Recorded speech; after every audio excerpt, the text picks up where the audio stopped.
Could be many, many planets. A long time ago, Nancy Leader talked with us about Planet X, and she'll be back in a moment. She hasn't been with me for about 5 years, so I'm looking forward to chatting with her. Nancy Leader, Zeta Talk, next on Coast to Coast AM. And welcome back to Coast to Coast. Now, those of you who have listened to our program for years, you know the name Nancy Leader. Those of you who are brand new, well, you might not. Nancy Leader is a lifelong contactee, communicates with the Zetas. She left a career in California, went to her family farm in Wisconsin to be an example of how people should prepare for the upcoming Earth changes as predicted by the Zetas, whom she channels, by the way. Plate movements, volcanoes, tsunamis, and boy, have we had a few of those, which she believes are caused by Planet X. Welcome back, Nancy Leader. This is quite a night, Nancy. Welcome back to the show. Oh, George, I'm so primed. I've got so many. I worked up a talking points page, and it includes the increased visibility of Nibiru/Planet X, because, of course, it goes by many names. The Earth wobble, the daily Earth wobble, and how it's becoming worse and more immeasurable. Electromagnetic pulse and methane light towers. Electromagnetic pulse, such as what happened at Hoboken recently. After-time land grabs, and why Facebook had a smackdown over their attempt to get over Africa and dominate it.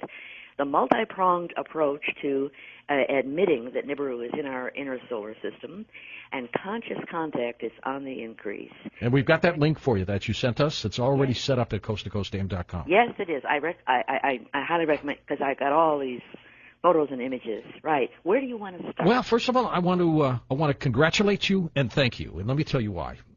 I first interviewed you when I came in to host Coast to Coast full-time 2003.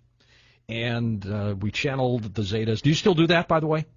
Oh, absolutely. Okay. We can do that tonight. We'll do that tonight. Yeah, it's really a telepathic contact. They put some of their DNA in my brain in the telepathy center so that I get their concepts. I don't hear a voice. I get their concepts, and I wrap English around it. All right. Well, you were one of the first then, and even a little further back, to talk about Nibiru, this other planet. Of course, Zechariah Sitchin did that, but you were the one who was very specific, and others started following your lead. And you took a lot of heat for this, Nancy, over the years, from people saying, well, where is it? It's not here. Now astronomers are beginning to say that there's something in our solar system, folks. There's something out there. They're finding other planets in our solar system, but I think they're beginning to realize now that the big one really is there. And I just wanted you to know that for, everything you took over the years, you ought to be commended for sticking to it because you've been vindicated as far as I'm concerned. It helps when you know you're right. And so, yes, indeed, and it gets better than that. Planet 9, it's all started in January, latter part of January, with Planet 9. Oh, out there past Orion, there's some sort of a tug thing.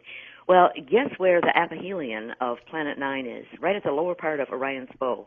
If you look at the path diagram, which, by the way, is on that Talking Points page, go link to it, folks, that's exactly where the Zetas said that in 1983, the infrared team found an object out there, and they said, oh, we don't know if it's inbound or not, and blah, blah, blah. I mean, identical, right?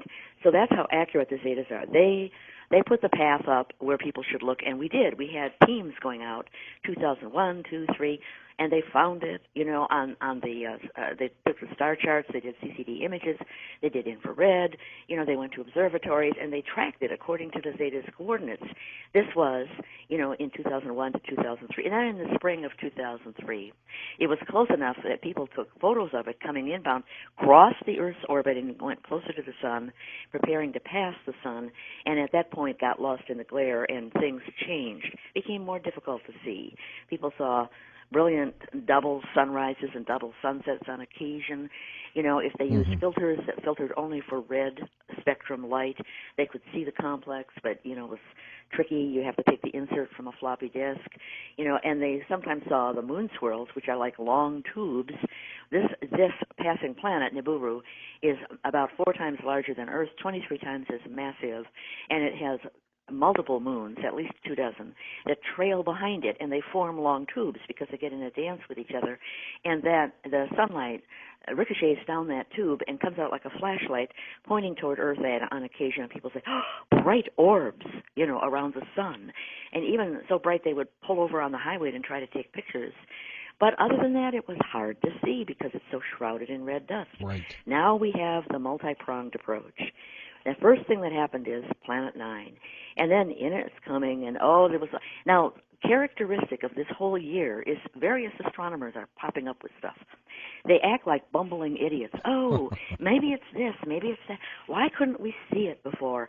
Well, the Hubble, the WISE, and star chart mapping, except Kepler probes, they're looking way far out, and it was right under our feet. It was right there. Then they switched to the Dark Energy Survey, which is infrared, run out of Chile by the ESO, and they see things close in. In 2010, they found several exoplanets closer to the solar system than these other far-out, guys like WISE.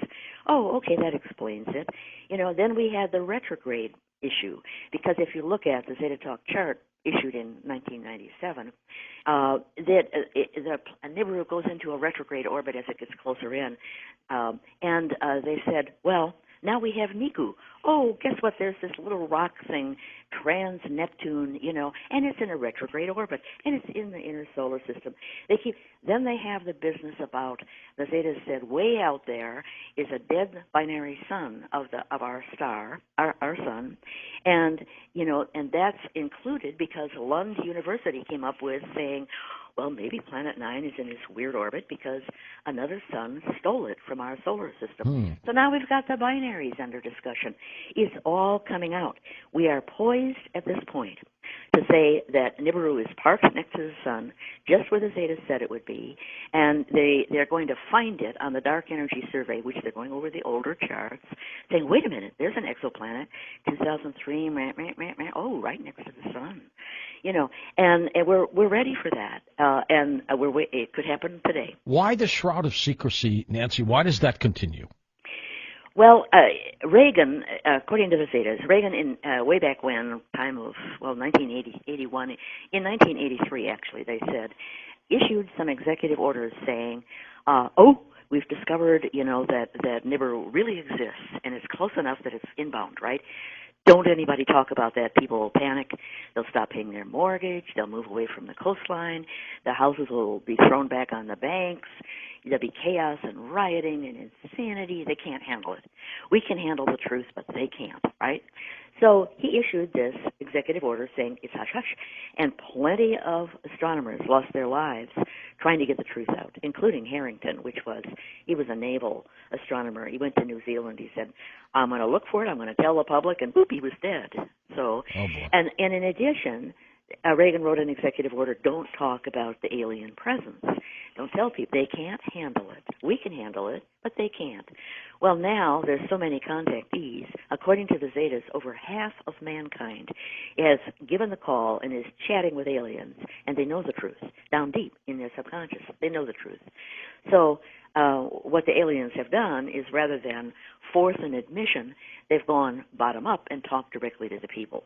Now, Obama wanted to tell people in 2012, we went through this, so many assassination attempts, that he wasn't supposed to, he couldn't do an Oval Office thing, he couldn't do an emergency broadcast, they were blocking him right and left. So it didn't work out, and Jade Helm in 2015 was all set up that he could get on and tell the people, Nibiru exists, it's there, we're going to have a passage, okay, this is what might happen, we'll let you know, and he chickened out.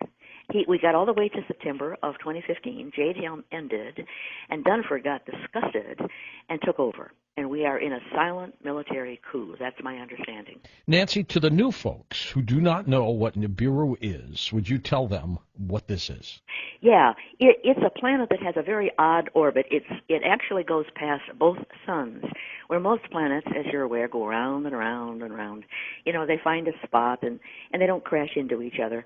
But this one, from coming out of the Big Bang, and when planets and suns and everything were just formulating, for whatever reason, it got into a sling orbit, and it goes like train tracks, the Zetas have described it. Not exactly an oval, but more like train tracks. Chuck, chuck, chuck, chuck, and goes around the dead dark star, and then chuck, chuck, chuck, chuck, comes back around our star, our sun, and back and forth. For us, we get a visit from this guy every 3,600 years on average. The last time was the Jewish Exodus, when and Moses and the staff down to the river, and it turned blood red. Parting the Red Sea and everything else. Yeah. And that was the last one. The flood was 3 back, 10,800 years or so. And it's written in the geology of the Earth that we have this crustal shifts. Hapgood wrote a book about that, and he said it's really that the crust breaks loose from the core, and on this slippery layer just under the floating earth plates, they slide, and that accounts for ice ages, wandering poles, blah blah blah, and it does. So Einstein, who was a buddy with Hapgood, said, "Oh, this is the best explanation I've read." Right? So Nibiru is not exactly a planet and not exactly a brown dwarf. It's a weird hybrid that I'm told by astronomers they have no term to describe. The Zetas call it a smoldering brown dwarf. It's very massive, and it has more water than our planet, less land, more water, and deep open rifts that show light and heat coming out because it's got a burning process going on, but not like a sun, not hot like a sun. So it can be out there in space and have its own heat and light. And also, it's the home planet of the Anunnaki, who were transplants put on that planet because it's habitable. And because it has a greater gravity draw, about 1.6 times greater than Earth, they are about 50% more big. They're 8 foot tall, they're muscular, big boned, and they were considered in the past, when they were here mining for gold, to be gods. The gods of Mount Olympus. Like Genesis would point out. Yeah, like David and Goliath. Goliath was an Anunnaki. The Visigoths of Germany. These were Anunnaki. A lot of history. They had assistance from aliens that would levitate big stones, which is why they could build the Great Pyramids and do all this cities up in the mountains in Peru and heads of Easter Island, and etc. We have a long history with the Anunnaki. They were chased off the earth about 4,000 years ago by the Council of Worlds. And yes, we do have an administrative body in the universe because this is a schoolhouse, Earth is, for very young souls. We're supposed to be able to ponder whether we want to be, generous and caring and practice the golden rule and care about others, or stay selfish like a little baby, a hoard, greedy, demanding. 5% of souls do not evolve. They don't grow up. They stay that way and eventually get hauled off to prison planets. The other 95% grow and become and are allowed to graduate to higher densities or dimensions where they can do things like space travel, and they're more high tech. They have longer lives. They, et cetera, et cetera. So this was a schoolhouse, and the administrative force in our part of the universe, known as the Council of Worlds, the Zetas call it the Council of Worlds, said, all right, the Anunnaki have to go and leave the Earth because they are too intimidating. They treat man like slaves, which we were, mining for gold and ripping hearts out of chests and, whatever horrors. And it's not a balanced environment for mankind to make their spiritual decisions. So they chased the Anunnaki off by having all kinds of accidents. They kept losing their gold. Their ships would encounter big waves and sink, whatever. And they have mined for gold on Mars, Phobos, a moon of Mars, and elsewhere in the solar system. They're presumably sitting out there on Nibiru, closer to the sun than we are, within the orbit of Venus, but they're outbound at the current time. Nancy, the work of Zecharia Sitchin at this point, would you say he was spot on? Not about everything. He took whatever he translated literally, and according to the Zetas, the Anunnaki, who by the way they're not gods. They're not a higher level entity, like most of our visitors are. They're peers of mankind. They're like another race of man, and they got to bragging. They bragged that they had genetically engineered man. The Zeta said, "Oh no, they're just bragging," and so therefore, not everything that Sitchin wrote, but mostly correct. The ancient Sumerians knew about Nibiru. They were in contact with the Anunnaki. The Anunnaki knew about our outer planets such as Pluto, and we didn't. Our modern man didn't know until 1930 that Pluto existed. So all of this is taken as evidence that the ancient Sumerians were indeed talking to the Anunnaki. Then you have things like, the figures, the hieroglyphs high up in the Andes, and showing landing strips. This is how spaceships were to be able to land. Ancient maps that show an outline of Antarctica not iced over as it is today. There's so much evidence, that the Anunnaki were here, sometimes took man up in space, for a look-see, and that we do have crustal shifts. Wow, that's just amazing that it is so close. And the inhabitants of Nibiru, would you call them friendly at this point? They're just another race of man. They have good guys and bad guys as we do. I think they are considered to be fairly structured. They're not a relaxed, loose society. They have a lot of rules. They're a little more prone that way than mankind. Although there's probably, if you go to North Korea, probably very rule-oriented. And we're not going to encounter them. That's what the Zetas have said. They are not going to be allowed to come back. There's a lot of talk. A lot of people say, oh, the Anunnaki are going to return. That's not true. They won't be allowed. The Council of Worlds is phenomenally powerful. You cannot resist their decisions or their edicts. They have, it's not like the normal police where if you can figure out, whether they're tapping your line or you can get around it. Hold on for a second, Nancy. We're at the break, but we're coming back for more. Nancy Leader on Coast to Coast AM. Okay, welcome back to Coast. Nancy Leader with us. Of course, we're talking about Nibiru, and it's there. It's coming. But, Nancy, we were talking about the inhabitants of that planet, and we really shouldn't be concerned about them. Stephen Hawking, the physicist, though, is warning all of us to be very careful about sending out information into space because he's afraid who might capture it and come back. Are you concerned about that? Oh, heavens, no. We've been visited by aliens for forever. And up until the time of Roswell, approximately, it was conscious contact.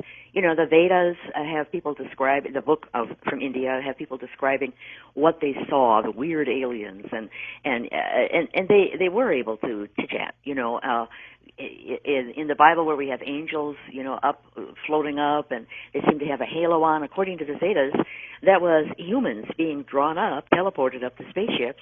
And the reason, what's the halo? Well, nobody washed their hair in those days, and when the sun shines off greasy hair, that's what it looked like.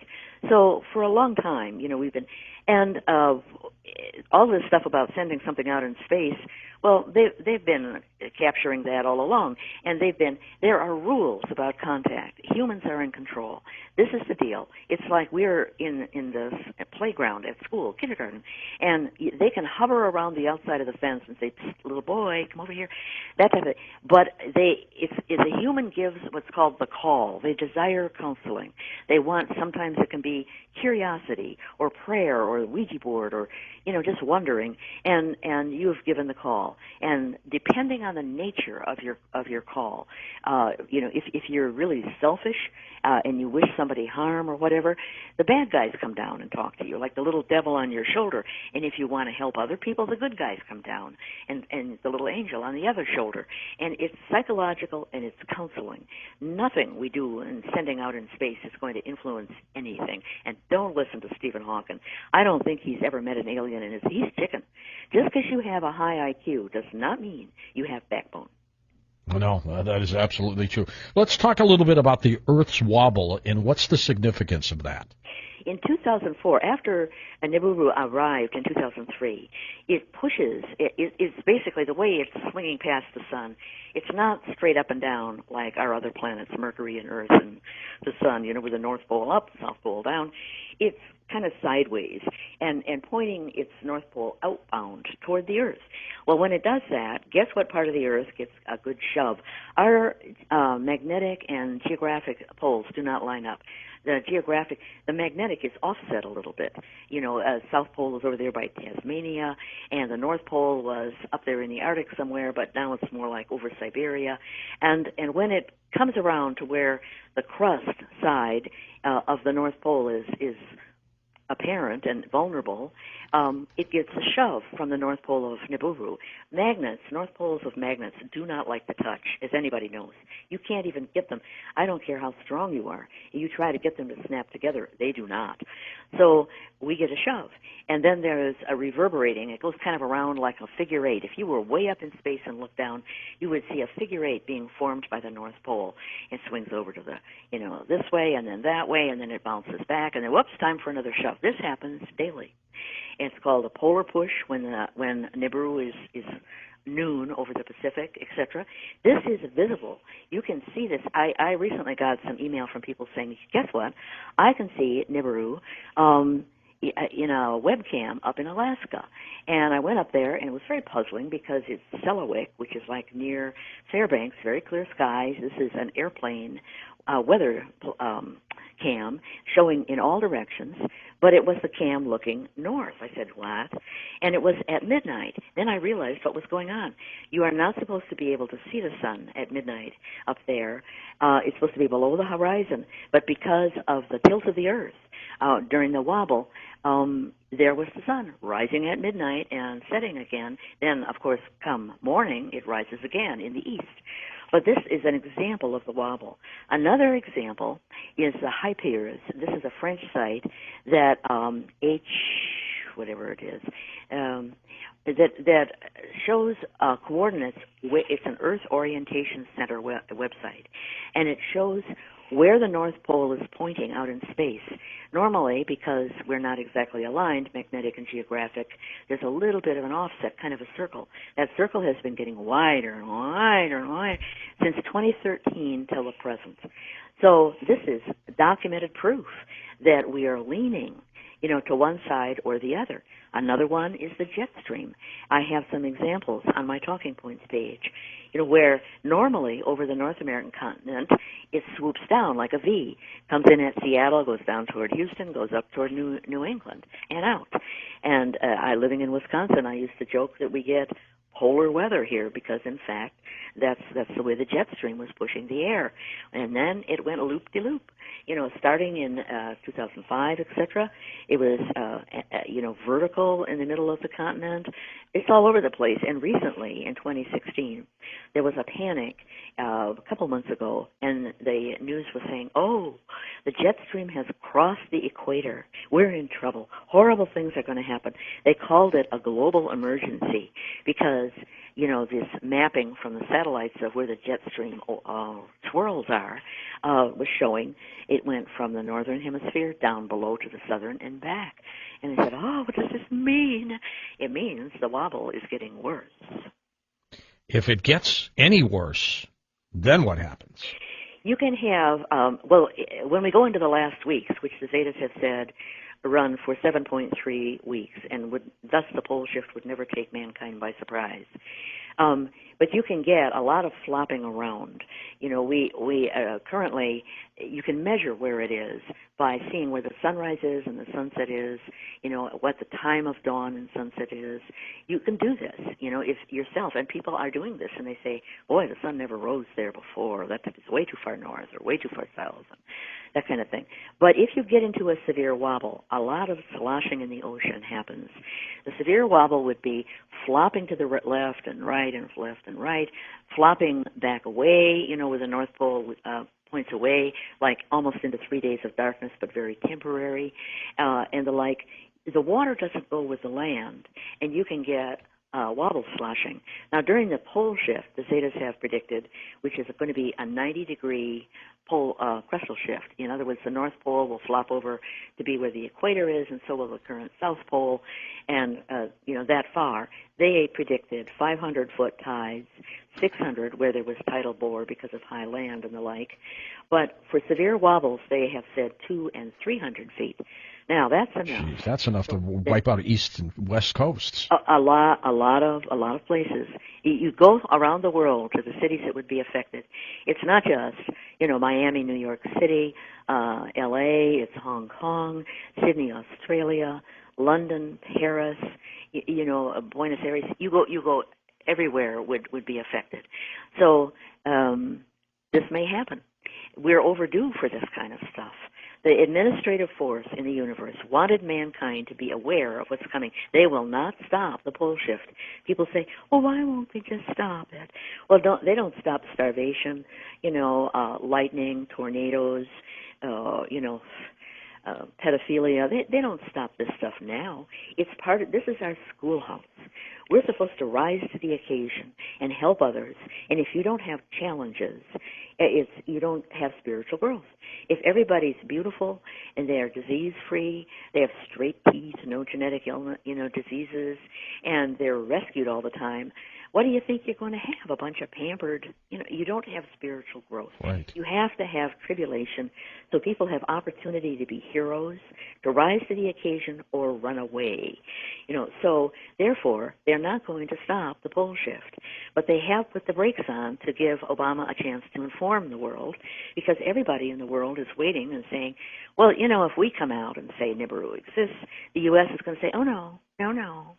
So you have to have Obama say, it's Reagan's executive order, blah, blah, and he didn't get his backbone up last September of 2015, and therefore now we're into the multi-pronged approach with the dark energy survey and all that, and so we are going to learn about it possibly by the end of this year, I would guess. So in the meantime, the brakes were put on to slow down the plate movement, which were described as the 7 of 10 plate movements: sinking of the sun to plate, tipping left into the Pacific of the South American plate, which has been gradually going on, tipping right of the African plate, which has been gradually going on, and the New Madrid adjustment, which we're really ready for and could happen any time.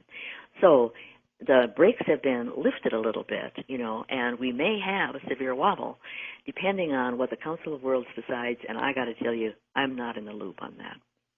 Nancy, you've talked about EMPs, of course. We talk a lot about it on this program, electromagnetic pulse, Yes. From an atomic weapon detonated in the atmosphere, or the sun. Is there a concern with Nibiru and the EMPs? Big time. We've been having EMP bringing down big planes. Air France 447 in 2009 was probably the first of note. MH370 was another. It became, everybody, all the electronics gets walloped. It's a pulse, and it either is a surge or a brownout. Either one destroys electronics. And then it became a ghost ship with everybody lacking oxygen and flew by automatic pilot out into the Indian Ocean. We've had others. German wings flew into the Alps because of that. That time, CERN was also having some problems with their electronics, and they just and there was another one that went down in Egypt. It was an MS-84 or something.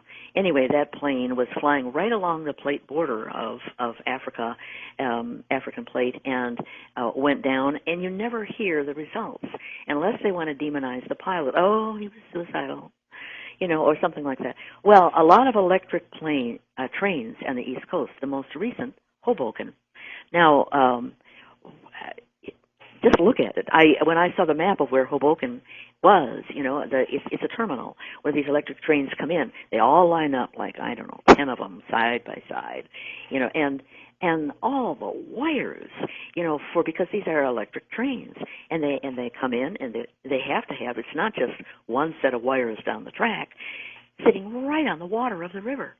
There it is, practically stuck out into the water. Well, you know what they say about electricity and water. Electricity, lightning loves water. They tell you, don't be on a boat out in the pond when it's a lightning storm, because oops, And they say, don't get in a shower, because the water in the pipes is an attractant, and you may find yourself electrocuted while you're showering. Well, electromagnetic pulse, according to this, it's not visible like the crackling of lightning with light, but it has a similar behavior in that it's an arc that has a path, and it wants to ground, and it's not like disseminated over a wide area. It's a very directed, zoop, now I'm down. So it likes the electronics of planes. It likes, and particularly when you take planes over water, that may have rock stress underneath. It's the edge of a plate, or that something's being. It was MH370. The Sonda plate was being squeezed and pushed down and losing elevation at that time. Well, when you squeeze rock, it's an attractant for electrical passage because the air in the rock gets squeezed out, and all the water in the rock is continuous. So therefore, what the Zetas say is it's an electronic screech in the rock. And this is what drives pets crazy when they hear the screech and they want to leave home. That means your rock under you is under stress. You could have an earthquake, and it also is what causes a static in the radio. If you listen to your AM/FM radio and you hear a lot of static, that's the screech coming from the rock. And watch out because you may have an earthquake. Nancy, next hour when we take calls with you, tell me how you would want to format this. People want to talk to you. People may want to talk to the Zetas. Can you go in and out, or how do you want to work that? Yes, we can go in and out, absolutely. They should just specify, and I'll give it to the Zetas. It's different than Nancy Talk, and I will say, okay, this is Zeta Talk, and now they're done, end of Zeta Talk. And subject matter? It doesn't matter, anything, wide open. If they don't ask any personal questions if you don't want to know the answer. Okay, that's a good point. Yeah. Let's talk also about what you call the conscious contact. What is that? Well, actually, I'm bringing that up because of the little blue alien in Peru, which you featured on Coast to Coast, and it was absolutely charming and undeniable. 4 different videos. And then we had witnesses, all kinds of including police, and they had the little guy was walking, and then he floated when somebody went toward him, and then he went out into traffic on the highway and seemed to be mowed over by a truck and popped out on the other side. In other words, he did dimension shifting to escape the truck.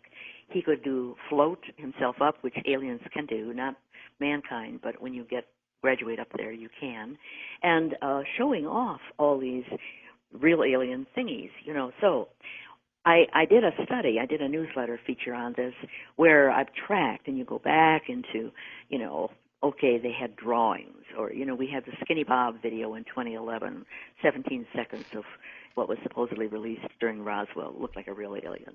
And then we have photo shots, the guy, the peeping Tom out west. Then we got into photo shoots, increasing shots of little aliens, better and better visibility. Then this is a video. So it's a transition to where we're being accustomed to the idea of just seeing them. And I joke and I say, expect E.T. for dinner. I'm serious. We're going to go there as times get tough and we have all this wobble sloshing and big earthquakes and volcanoes increasing. And, what we're going to find is that we get an offer of help from some weird-looking guys that turn out to be aliens, and they may not be hominoid either. And the Zetas say, when you're under stress like that, you can absorb something really bizarre because you're saying to yourself, my gosh, what else can happen? And you don't think much of it. Where in a normal day-to-day you would. So we are going to become galactic citizens and have conscious contact depending on readiness. In other words, if it's going to make you terribly anxious, they're not going to do that. All right, Nancy, stay with us. We're going to come back. We'll take phone calls. We'll chat a little bit more. Nancy will channel the Zetas, or you can talk directly to her. And our special guest, Nancy Leader, we're going to take your phone calls for Nancy. And when you do call, you can address the question to her directly or ask her to, of course, get the Zetas, and she'll do that as well. She channels them. So we'll be back in a moment with your calls on Coast to Coast AM. Welcome back with Nancy Leader and your phone calls. And again, when you do call, ask the question for either Nancy or the Zetas, and she'll do the channeling if need be. The Zetas themselves, what do they look like, Nancy? Well, some people would say they look like the Greys. They're very thin arms, legs, clunky feet, big heads, big black eyes, no visible ears, although they have ears. They're more like a hole on either side, tiny little slit of a mouth, 2 little dots for nostrils, and that's what they look like. High cheekbones. I think they're beautiful, actually. And you find them to be pleasant, don't you? Oh yeah. I'm working with the good-hearted. 95% of every race is good-hearted. They're in that batch. And and I consider them like family, like good friends. Met them when I was 7 or 8 years old, down in the woods, and been chit-chatting with them ever since. This is part of the hybrid program, meaning I volunteered to give my ova in my teens, and I was a virgin till 19, but was able to produce eggs since the age of 10. So very very active in all of that, and it was basically, can you help us? We're trying to develop a new hybrid race. We need ova. And answered all my questions. We talked about the universe, and, et cetera. So I had always wanted to be a communicator in my past lives, because I have about 1,200 lives. I wanted to, during the time of the pole shift, during this time, I wanted to be a communicator, relay information to mankind, and they said, we'll back you on that. Well, it became Zeta Talk, and it became much more successful than they expected. They had to reorient people from other teams, reorient Zetas from other teams to back me up. So here we are with Zeta Talk. I'm 75 years old and still going strong. Good for you. Good for you. And you're still in Wisconsin, I guess, right? Yes, I am. Right. Oh, that's a great state. Walking the talk. Great. Not on the San Andreas, no. Are you a Green Bay Packer fan? Yes. Well, sort of ish. Yeah. Can the Zetas predict who's going to win things? If they have a statement called "in the hands of man," if it's something where, because man has free will, and where the free will can twist it this way or that way, they don't want to predict because you can't tell. So if it's like geological changes, if it's an explanation for why something is happening, like what happened in Hoboken, the electromagnetic pulse, etc., they jump right in. But they don't like to. They won't deal with money either. You can't say, well, what's the winning lottery ticket, that type of thing, because they think we should not have money at all. And their answer, they might be right there. You should be on the barter system. What are you doing with stocks and bonds and cash, and get seeds and chickens and goats and learn to garden and move inland from the coast? And so that's the answer you'd get on that. Nancy, will they step in to bail us out of some problem, or will they let it happen? Case in point, the Fukushima disaster, nobody stopped it. Do they have that ability? Yes, they do, and they did, in fact, interfere. The Council of Worlds allowed interference because my understanding is it was not a natural plate movement occurrence, that it had to do with, if you read Ben Fulford at all, he goes into all this financial wrangling behind the scenes. Yeah. That apparently somebody put a nuke in down under the seas because they were trying to blackmail or force or intimidate Japan into doing thus and so with alliances and what they did with their money and whatever. And so it was a man-made disaster, and they mitigated it, according to my understanding. The Council of Worlds allowed a mitigation. It would have been worse if that had not happened. All right, let's go to the calls. And again, you can ask Nancy or the Zetas. Let's go to Jay in Florida. Welcome to the show. Hi, Jay. Good morning, George and Nancy. I'm first, huh? You are first. I don't think that's happened before. I didn't expect that. Okay. I kind of had some comments and questions. All right. Do you want me to do? Let's go your comments, and then your question will be for Nancy or the Zetas. Well, I would prefer Nancy You got it. because I've recently discovered, and that I'm trying to live as righteous as I can, and that we're not supposed to, and in the Bible, to not seek out psychics and mediumship. Okay. So preferably Nancy, and then if she needs to or wants to consult, then that's up to her. All right. Okay. Very good. So she was saying earlier, well, no, that's more of a question. Okay. So if the Anunnaki are the original alien race and are also the fallen angels and the oldest original alien race, how or what is to say that everything that has come from them, with all their interbreeding, whatever, at the time when they mated with the women, as talked about in Enoch, so we have proof of that, and the Nephilim, the Terrors, the hybrids, the demigods, etc., that they are not related to Lucifer, Satan, or the devil and evil. And my understanding is where they're going to do this Project Bluebeam fake rapture, where Sananda will be the white Jesus Christ, Eve, who chose to leave Adam and the Creator and join Lucifer, will betray the Virgin Mary, and there will be 8 to 10 others who are all really aliens or demons portraying this. And I believe your recent guest, who I'm so glad you have him because he was a new discovery for me, Jeffrey Doherty, yes, he proclaims this, where Jesus is coming to slay you, not save you. And I'm seeing more and more people coming along the lines with this, which people need to know he's not white. He is either Palestinian or Middle East, Persian, Hebrew, Israelite, Black, mixed. And the names I keep seeing the most is Yeshua, or Yeshua, so on. Okay, so going more into the question, she was talking about David and Goliath. I guess she's referring to Goliath, if that was the giant, and I guess that would maybe represent more technically a Nephilim instead of a direct Anunnaki, so it would have been a hybrid or a descendant or offspring. As far as the SOL, or Sons of Light, or Soulwar.ru, their position of that, are they actually Masons or Freemasons that are the Sons of Light versus the Sons of Darkness? And if there's a timeline and maybe more of a geographical location, especially since I'm only about 45 minutes from outside of St. Augustine with Florida, of the timeline of the pole shifts and the tsunamis, and are those directly related or separate, such as people are having these prophecies of asteroids and such? Okay. There is no timeline for the pole shift, and the reason is, as Jesus said, none shall know the date of my return, and that is because it would be used for harm. That people who knew when the pole shift was going to happen would try to round people up into slave camps, or eliminate by poison certain groups that they didn't want around, steps that they wouldn't normally take, but that they would feel free to do because who's going to stop them after the pole shift? The police won't be there, etc. You can't dial 911. Okay. Everything that you rattled on about the fallen angels and this and that, none of that jibes with what the Zetas are saying. They're saying that the Anunnaki are another race of man, just like us. They have good guys and bad guys. They lean a little bit more toward, rules and regulations and cruelty than we do. But other than that, they're just like another culture. We have various races of man and cultures here on Earth. So they're not going to be allowed to return.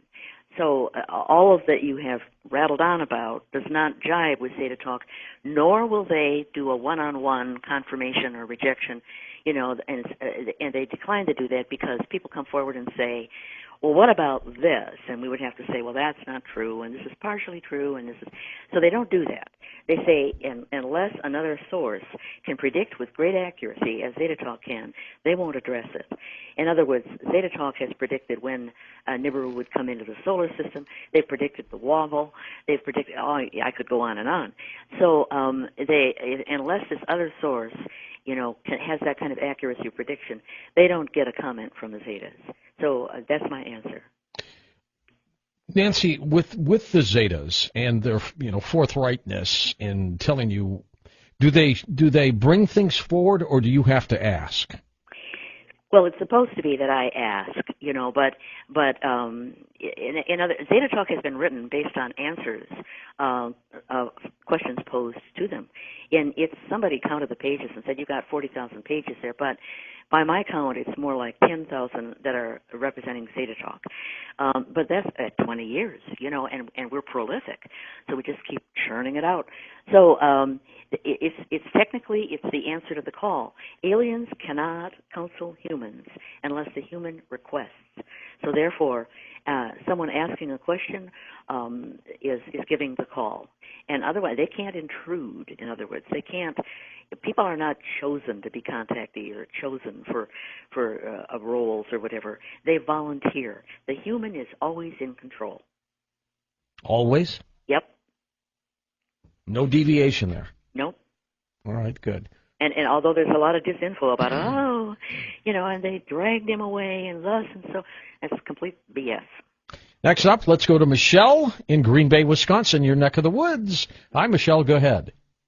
Hello, my question is for the Zetas. For the Zetas it is, okay? About 5 years ago, I had almost died, and I was surrounded by beings before I was going to pass. Could you tell me who they were? Okay. Here's Zeta Talk. These were spirits representing humans that you knew during your lifetime, that either living or already dead, who were greeting you. They were there to escort you into your next incarnation. This is well detailed within Zeta Talk about between lives, what happens, and it was normal for people to experience this. We presume this was a pleasant experience for you, and perhaps you even vaguely recognize some of the entities. They would may not particularly look like the people that you knew or remembered. They could be just a sense of a presence more than that, but they could possibly have something about them, the aura, that reminded you of this or that person. So that's who you encountered. End of Zeta Talk. All right, good. Michelle, thank you. I hope that helps you indeed. With Nibiru, will it be amateur astronomers, Nancy, that really bust this loose for us? Oh, good question. And here, actually, it's a team of astronomers. At first, it started out just to be Planet 9 was a couple of guys in the U.S., Brown, it was over there in Caltech, and this other guy, Whitmere in Louisiana, retired guy. And then we got a bunch of Europeans. We got Lund University and somebody in Spain and the ESO running their observatory in Chile. And then we had a whole other swath that included people in Hawaii, or down in the Tucson Popescope area, all in Cambridge, and they were all over. I said, everybody in the pool, so it could be. It could be, but unlikely, because what they're doing now is tracking the dark energy survey, which is infrared, and I expect, because the Zetas have said, when this is all done, it's going to be known that it arrived in 2003, like the Zetas said, and they can track it to where it is now next to the sun, and that Zeta Talk was right all along. So that what they'll do is they'll find an exoplanet, and they'll say, oh, and it seems to be in a retrograde orbit, which we're already gotten used to because of Nibiru, which is retrograde and recently discovered. And they'll say a little thingy, out there near Neptune, and they'll say, oh, because they can track the orbit, and they say, well, here we are, and truck over to the sun, and so therefore it's going to be the dark energy survey people that are looking at these past images, years worth of images, and so that's not available to amateurs. So to start, but I think they're going to say, wait a minute, aren't all these amateurs seeing something next to the sun? And so there would be a real potential for a role there, yes. If an asteroid were headed toward the planet, would the Zetas divert it? Yes. Or the Council of Worlds with. Now, mind you, we're used to thinking of aliens as being hominoid because many of the aliens that we're presented with, and even in Star Wars, they're all Star Trek and Star Wars, they're mostly hominoid. That's the exception. Like less than 10% of all intelligent species are hominoid. They come really weird. And so therefore, we have this huge, the Earth is in a transformative period, and we have so many aliens, disembodied aliens too, that are higher dimensional here assisting, because so many people give the call, and there's so much turmoil going on, and and it's the spiritual. It's kind of like the final exam for so many souls on Earth. So there's a lot of teachers and teachers' aides in attendance. So. Yes, the Zetas have said that the Earth, the Council of Worlds has plans for the Earth. This is going to be a home for the good-hearted in the future. What Jesus said, the meek will inherit the Earth, et cetera, et cetera. It'll take about 100 years for everybody who's currently incarnated as a human to, die and move to either shift off to a prison planet or stay and reincarnate into one of the hybrids, Zeta-human hybrids. But the majority of souls on Earth are going to be taken away to a water planet and incarnate into an intelligent octopus. So this takes about 100 years to achieve this, because we all get to live out our lifetimes. Meanwhile, anything that would be coming toward us we're not talking about bolides and fireballs and meteors that just are showy. We're talking about a big thunk that would really, an extinction level event. It's not going to be allowed. Nancy's website, zetatalk.com, linked up for you at coasttocoastam.com. Are you doing Facebook or anything like that, Nance? I have a Facebook, but I do it, but I'm not, and I have a Twitter, but I don't attend it. I do a newsletter every week. I take questions, and address them to the Zetas every week. That's in Zeta Talk Development. And I do interviews, etc., and answer email, and that fills all my time. And I'll have to, when things get really lively around here, I'll have to cut back on that, too, and limit it. So No, I'm sorry, but you can. I have a Gmail where I take questions, and you can find that readily enough from my website. But be aware, we're very particular about what questions we take. Okay, we're going to come back in a moment with final questions for Nancy Leader and the Zetas right here on Coast to Coast AM. Okay, welcome back to our final segment with Nancy Leader, of course, as we talk about the Zetas and things that could affect all of us. What about volcanoes and earthquakes, Nancy? Any of those? They have been steadily picking up, since even before Nibiru arrived in 2003, because of the roiling. There's so many particle flows, and the Zetas talked about an equilibrium, being upset. So it riled up our core, riled up the magma, and therefore the volcanic. It was, and it's been like. Whoop, the charts and earthquakes too. They don't just. It's not a lineal increase. It's like more like that parabolic exponential kind of an increase.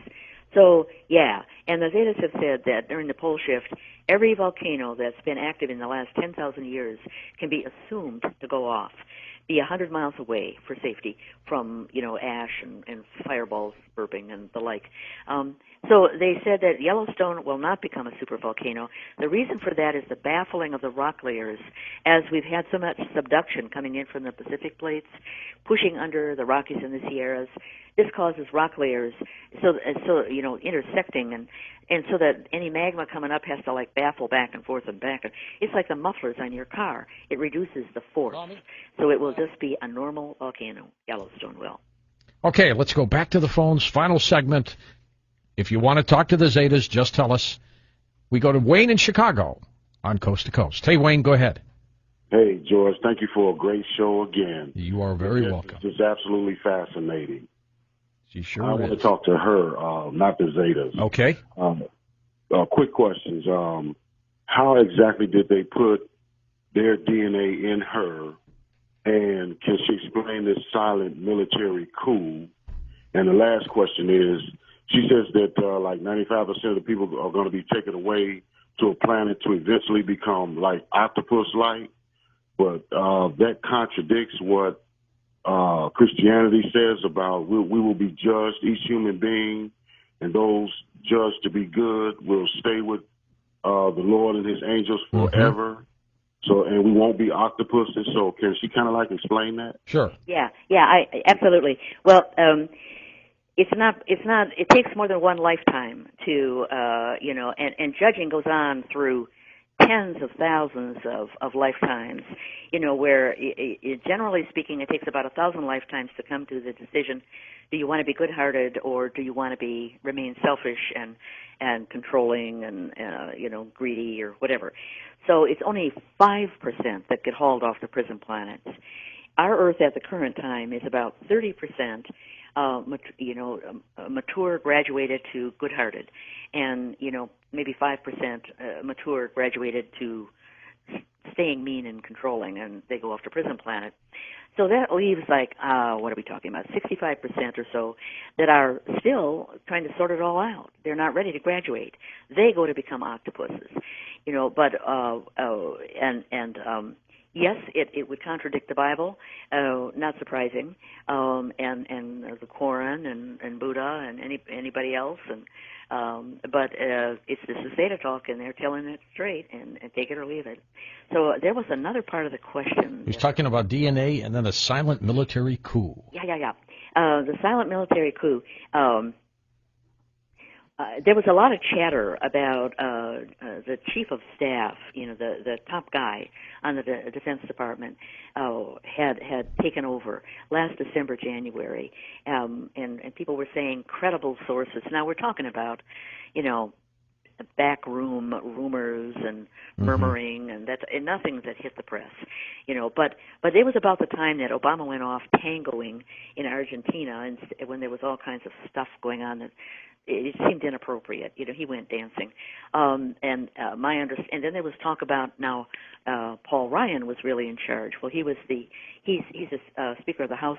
The succession goes from the President to the Vice President, Speaker of the House, and I'm not sure where after that, but somebody mentioned to me that when Dunford did this and said, we're taking over, he got a resignation letter from Obama and Biden, which he's holding, and will use if he has to, so that technically, if they've resigned or could resign, then Paul Ryan would be running the government. But and the decision was, this is according to the Zetas, not to make this public. And why? Because of the chaos. You can imagine, if we're under martial law, it's totally different than civil law. Our court systems would be thrown into confusion and chaos. Lawyers would challenge every judge and say, well, throw it all out. We can't proceed because we're under martial law, which should be court-martial only, and it would go on like that. There would be so much. So everybody agreed, my understanding, not to announce it publicly, but just to function that way.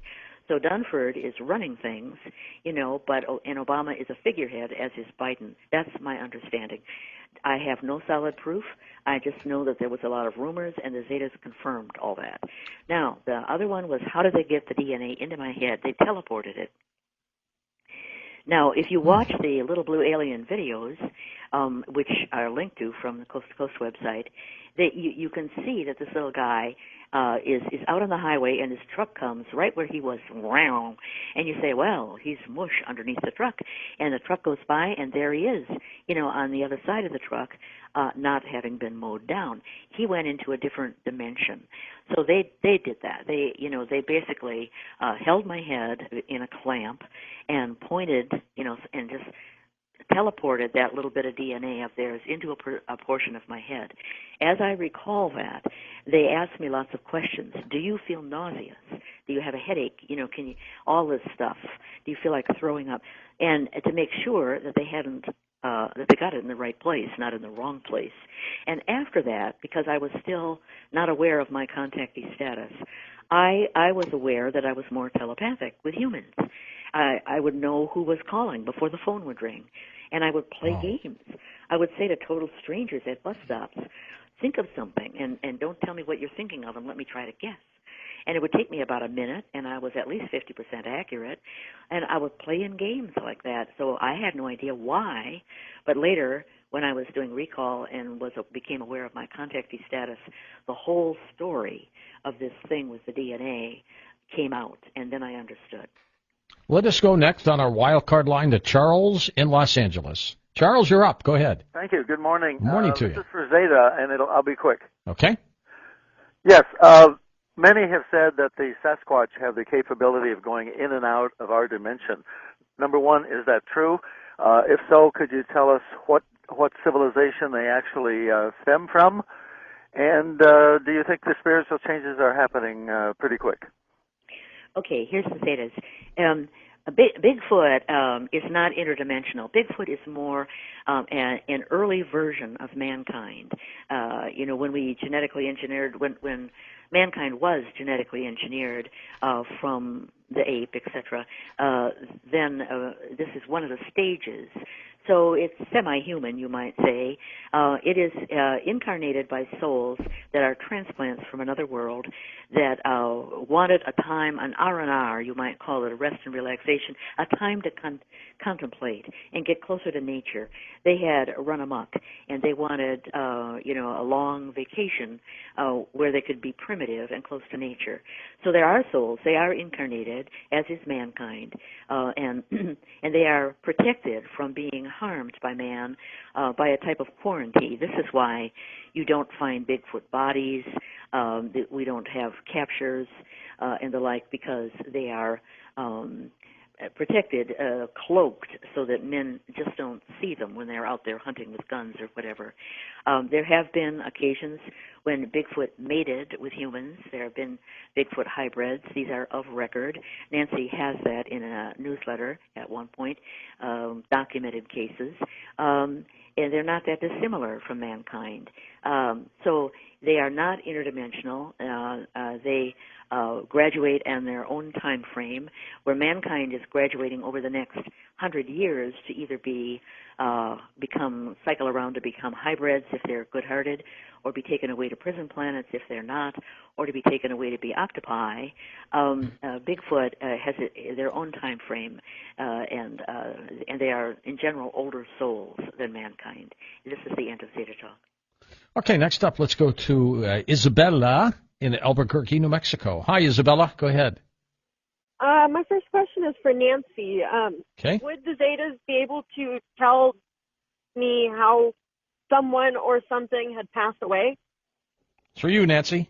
Yes, and I'm presuming that she's asking if one of her relatives has passed away, or somebody that she knows has passed away. And here's Zeta Talk. We there's a process. This is Zeta Talk. There's a process when the human body dies. Often before they die, when they're very, very ill, perhaps in a coma in the hospital, the soul leaves. Just as the soul doesn't necessarily jump into a newborn babe for the first few months because the babe is just sleeping all the time. But it hovers around the vicinity. Souls often hover around after death too, chatting with those that they are leaving, and so therefore it's not a clean division. But soul-to-soul conversations are much more common than people realize. They feel that they have communicated with Aunt so-and-so who's perhaps on another part of the world. This is not improbable.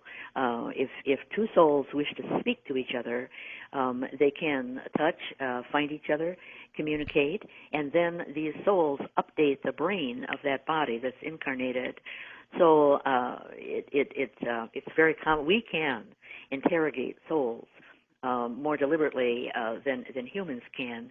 In your case, you're reaching out for those you've had experience with or know. In our case, we can tap the database of souls, so to speak, and find the souls, and actually talk to them about their past lives also. End of Zeta Talk. I hope that's what you wanted to hear. Did that help you, Isabella? Well, see, what had happened was I had a puppy who had passed away. And I believe that our neighbors had poisoned her, and I was trying to get a little bit of closure to find out if that's what happened or if she was just sick. And that was for the Zetas, that one. So you want to know if the puppy was poisoned? Yes. And this is Zeta Talk. Yes, you are correct in your assumption. But how you want to proceed? We would recommend when you get a replacement puppy, watch it more closely. And this is the end of Zeta Talk. Wow, sad story indeed. Okay, let's go to our first-time caller, Mondro, truck driving in Nevada. Hello. Hi, Mondro. How are you today, George? Good, sir. Awesome. Hello. My question is for the Zetas. All right. And I have a couple of them. And it's in regards to this crossing of our solar systems and the energy that's put out. System. But now they're beginning to say there could be many, many planets. A long time ago, Nancy Leader talked with us about Planet X. And she'll be back in a moment. She hasn't been with me for about 5 years, so I'm looking forward to chatting with her. Nancy Leader, Zeta Talk, next on Coast to Coast AM. And welcome back to Coast to Coast. Now, those of you who have listened to our program for years, you know the name Nancy Leader. Those of you who are brand new, well, you might not. Nancy Leader is a lifelong contactee, communicates with the Zetas. She left a career in California, went to her family farm in Wisconsin to be an example of how people should prepare for the upcoming Earth changes as predicted by the Zetas, whom she channels, by the way, plate movements, volcanoes, tsunamis, and boy, have we had a few of those, which she believes are caused by Planet X. Welcome back, Nancy Leader. This is quite a night, Nancy. Welcome back to the show. Oh, George, I'm so primed. I've got so many. I worked up a talking points page, and it includes the increased visibility of Nibiru/Planet X, because, of course, it goes by many names. The Earth wobble, the daily Earth wobble, and how it's becoming worse and more immeasurable. Electromagnetic pulse and methane light towers. Electromagnetic pulse, such as what happened at Hoboken recently. After-time land grabs and why Facebook had a smackdown over their attempt to get over Africa and dominate it. the multi-pronged approach to admitting that Nibiru is in our inner solar system, and conscious contact is on the increase. And we've got that link for you that you sent us. It's already set up at coasttocoastam.com. Yes, it is. I highly recommend, because I've got all these photos and images. Right. Where do you want to start? Well, first of all, I want to congratulate you and thank you. And let me tell you why. I first interviewed you when I came in to host Coast to Coast full-time 2003. And we channeled the Zetas. Do you still do that, by the way? Oh, absolutely. Okay. We're going to do that tonight. We'll do that tonight. Yeah, it's really a telepathic contact. They put some of their DNA in my brain in the telepathy center so that I get their concepts. I don't hear a voice. I get their concepts, and I wrap English around it. All right. Well, you were one of the first then, and even a little further back, to talk about Nibiru, this other planet. Of course, Zechariah Sitchin did that, but you were the one who was very specific, and others started following your lead. And you took a lot of heat for this, Nancy, over the years, from people saying, well, where is it? It's not here. Now, astronomers are beginning to say that there's something in our solar system, folks. There's something out there. They're finding other planets in our solar system, but I think they're beginning to realize now that the big one really is there. And I just wanted you to know that for, everything you took over the years, you ought to be commended for sticking to it because you've been vindicated as far as I'm concerned. It helps when you know you're right. And so, yes, indeed, and it gets better than that. Planet 9, it's all started in January, latter part of January, with Planet 9. Oh, out there past Orion, there's some sort of a tug thing. Well, guess where the aphelion of Planet 9 is? Right at the lower part of Orion's bow. If you look at the path diagram, which, by the way, is on that Talking Points page, go link to it, folks, that's exactly where the Zetas said that in 1983, the infrared team found an object out there, and they said, oh, we don't know if it's inbound or not, and blah, blah, blah. I mean, identical, right? So that's how accurate the Zetas are. They put the path up where people should look, and we did. We had teams going out, 2001, 2, 3, and they found it, on the, they took the star charts, they did CCD images, they did infrared, they went to observatories, and they tracked it according to the Zeta's coordinates. This was, in 2001 to 2003, and then in the spring of 2003. It was close enough that people took photos of it coming inbound, crossed the Earth's orbit, and went closer to the sun, preparing to pass the sun, and at that point got lost in the glare, and things changed, became more difficult to see. People saw brilliant double sunrises and double sunsets on occasion. If they used filters that filtered only for red spectrum light, they could see the complex, but, it was tricky. You have to take the insert from a floppy disk, and they sometimes saw the moon swirls, which are like long tubes. This passing planet, Nibiru, is about 4 times larger than Earth, 23 times as massive, and it has multiple moons, at least 2 dozen, that trail behind it, and they form long tubes because they get in a dance with each other, and then the sunlight ricochets down that tube and comes out like a flashlight pointing toward Earth. On occasion, people say, oh, bright orbs, around the sun, and even so bright they would pull over on the highway and try to take pictures. But other than that, it was hard to see because it's so shrouded in red dust. Right. Now we have the multi-pronged approach. The first thing that happened is Planet 9. And then in it's coming, and there was... Now, characteristic of this whole year is various astronomers are popping up with stuff. They act like bumbling idiots. Oh, maybe it's this, maybe it's that. Why couldn't we see it before? Well, the Hubble, the WISE, and star chart mapping, except Kepler probes, they're looking way far out, and it was right under our feet. It's right there. Then they switched to the Dark Energy Survey, which is infrared, run out of Chile by the ESO, and they see things close in. In 2010, they found several exoplanets closer to the solar system than these other far-out, guys like WISE. Oh, okay, that explains it. Then we had the retrograde issue, because if you look at the Zeta Talk chart issued in 1997, the Nibiru goes into a retrograde orbit as it gets closer in, and they said, well, Now we have Niku. Oh, guess what? There's this little rock thing, trans-Neptune, and it's in a retrograde orbit, and it's in the inner solar system.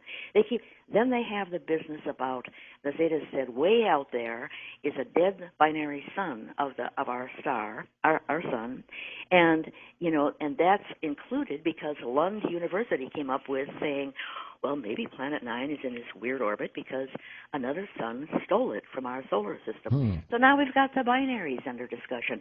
It's all coming out. We are poised at this point to say that Nibiru is parked next to the sun, just where the Zeta said it would be, and they're going to find it on the Dark Energy Survey, which they're going over the older charts, saying, wait a minute, there's an exoplanet, 2003, oh, right next to the sun. And we're ready for that, and it could happen today. Why the shroud of secrecy, Nancy? Why does that continue? Well, Reagan, according to the Zetas, Reagan in way back when, time of 1981, in 1983 actually, they said, issued some executive orders saying, we've discovered that Nibiru really exists and it's close enough that it's inbound, right? Don't anybody talk about that. People will panic. They'll stop paying their mortgage. They'll move away from the coastline. The houses will be thrown back on the banks. There'll be chaos and rioting and insanity. They can't handle it.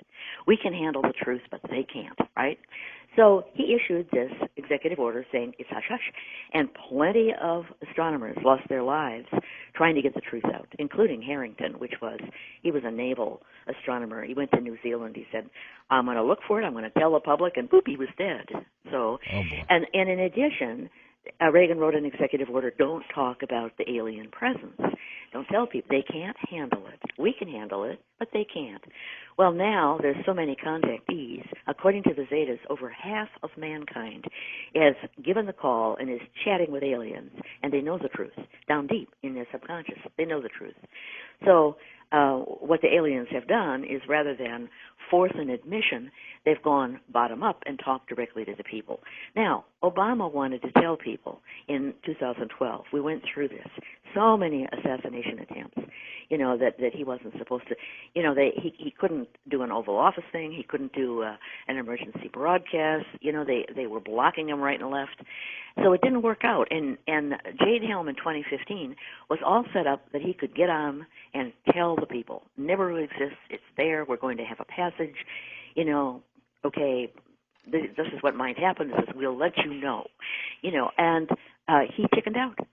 We got all the way to September of 2015. Jade Helm ended, and Dunford got disgusted and took over. And we are in a silent military coup. That's my understanding. Nancy, to the new folks who do not know what Nibiru is, would you tell them what this is?